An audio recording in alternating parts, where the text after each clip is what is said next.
இயேசுவின் நாமத்தில் அன்பின் வாழ்த்துக்கள். ஒரு காட்டுல ஒரு கழுதையும் புலியும் இருந்தாங்க.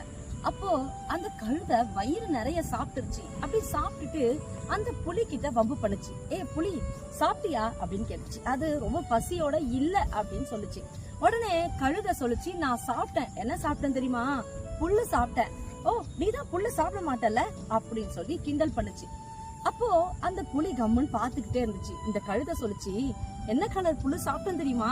ப்ளூ கலர்ல புல்லு சாப்பிட்டேன் அப்படின்னு சொல்லுச்சு. உடனே புலிக்கு ஒரே கோவம்.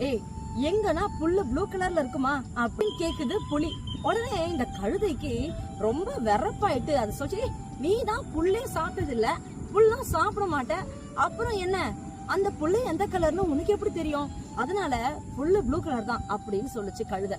இவங்க ரெண்டு பேருக்கும் ஆர்குமெண்ட்ஸ் ஓவர் ஆயிடுச்சு. உடனே கழுதை சொல்லிச்சு, சரி வா, இந்த காட்டுக்கே ராஜா யாரு? சிங்கம். அவர்கிட்ட போய் கேட்போம் அப்படின்னு சொல்லிட்டு கழுதையும் புலியும் சேர்ந்து இப்ப சிங்கத்துக்கிட்ட போறாங்க.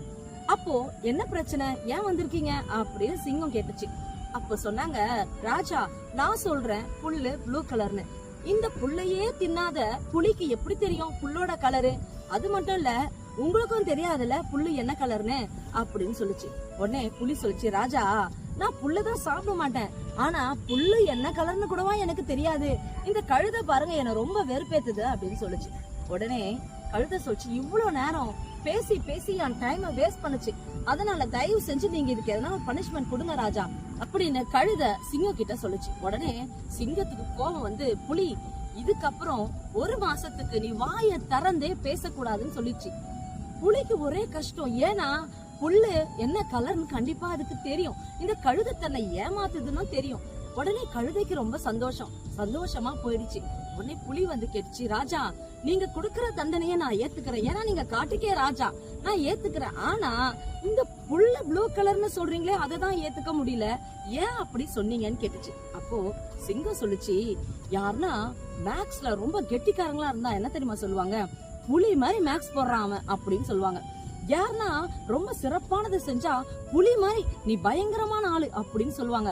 சோ ரொம்ப புத்திசாலியானவங்களையும் ரொம்ப ஞானமா இருக்கிறவங்களையும் உன் கூட தான் கம்பேர் பண்ணி பேசுவாங்க. ஆனா நீ புத்தி இல்லாத ஒரு கழுதை கூட போய் ஆர்குமெண்ட் பண்ண பத்தியா, அதுக்குதான் உனக்கு பனிஷ்மெண்ட்னு சொன்னாங்க. ஆமாங்க, இன்னைக்கு நம்ம கூட யாரைனா திட்டணும்னா கழுதை அப்படின்னு தான் திட்டுவாங்கல்ல. வேதாகமம் சொல்லுகிறது, மூடனுக்கு உத்தரவு கொடாதே என்று சொல்லி. இன்னொரு வசனம் சொல்லுகிறது, மூடனுக்கு அவனுடைய மூடத்தனத்துக்கு ஏற்ற மாதிரி உத்தரவு சொல்லணுமா. சோ நம்ம யாருக்கு உத்தரவு சொல்லணும், யாருக்கு உத்தரவு சொல்லக்கூடாதுன்னு யோசிச்சு நிதானிச்சு நாமளும் செயல்படுவோம். கர்த்தர் தாமே உங்களை ஆசீர்வதிப்பாராக.